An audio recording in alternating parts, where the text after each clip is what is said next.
6. In this video, we will discuss the folktale of Jakataru. Introduce myself. My name is Adnan Lubis. My number is 1. My name is Alia, my number 3. My name is Rahmayani, my number 25. My name is Dinda Hildani Maulida, my number 8. My name is Muhammad Bahatullah, my number 22. Watch your next video. In a peaceful village on the slopes of Mount Merapi, there lived a young man named Jakataru. He lived with his adoptive mother, Nyai Tarup. Since his father passed away when he was still a child, Jakatarup was known a handsome, strong, and kind young man. However, one thing still troubled his heart. He had not yet found his soulmate. One day, Jakatarup went into the forest to gather firewood. He ventured deep into the thick trash until he arrived at a lake he had never seen before. The lake was beautiful, crystal clear, and surrounded by large rock and loose trash.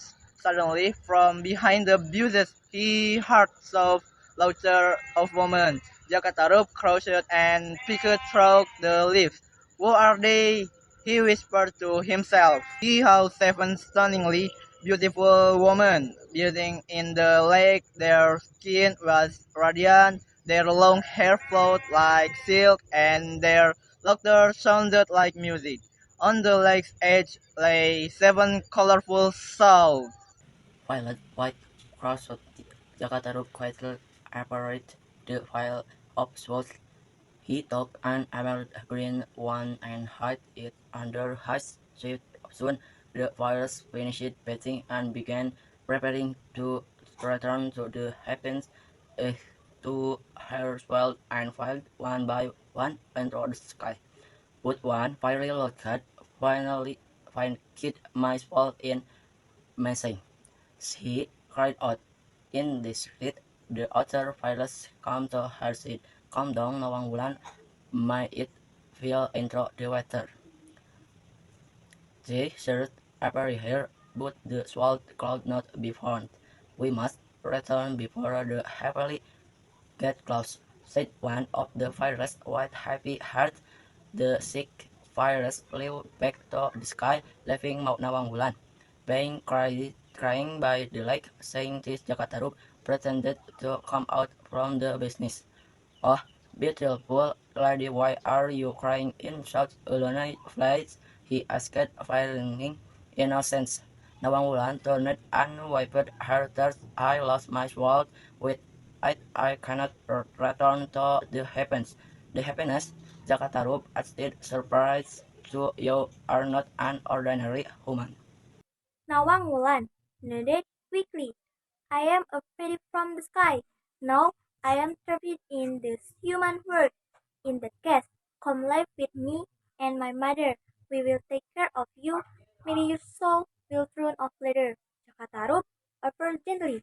With relaxation, Nawang Wulan accepted offer. Days turned into weeks, and weeks into months. Nawang Wulan lived with Jakatarup and Nyai Tarup. She helped around the house, cook, and tended the garden. Her presence brought new joy to the Smile family. Gradually, love blossomed between Jakatarup and Nawang Wulan. One night, as they sat on the porch, Jakatarup opened his heart. Nawang Wulan, I know you come from another world, but since you are if my heart feel whole, will you be my wife? Nawang Wulan gazed into Jakatarup eyes and smiled. If you truly accept me, then I will. They were married in a simple ceremony. After the wedding, Nawang Wulan had an unusual habit. She would cook only a handful of rice and produce and were proudful of it. She warned Jakatarup never to peek at her cooking process. Never light the pot light while I'm cooking, she said one morning. Jakatarup obeyed her, but over time his eyes grew. One day, while Nawang Wulan was bathing in the river, Jakatarup sneaked into the kitchen. He lifted the lid and saw only a handful of rice inside. But unlike before, the rice did not magically multiply. From that moment, Nawang Wulan's magically power vanished. When Nawang Wulan returned and opened the pot, she was shocked. Why hasn't the rice cooked properly? She muttered. She looked at Jakatarup. Did you open the pot while I was gone? Jakatarup bowed his head. Forgive me. I was just curious. Nawang Wulan said, now my powers are gone. I must cook like an ordinary human. From then on, Nawang Wulan had to pound rice and cook it the usual way. One day, she entered the granary to fetch some rice and found an old cloth bundle in a corner. When she opened it, her eyes widened. This is my soul, she whispered in shock. Tears flowed down her cheeks. She finally realized that Jakatarup had been the man who stole her soul all along. Evening, Nawang Wulan sat on the porch with her husband, Jakatarup. I have found my soul, she said quietly. Jakatarup was silent, knowing the moment had come. So you know I was the one who hid it, he said softly. Nawang Wulan nodded. I love you, Jaka, but you did it to me from the beginning.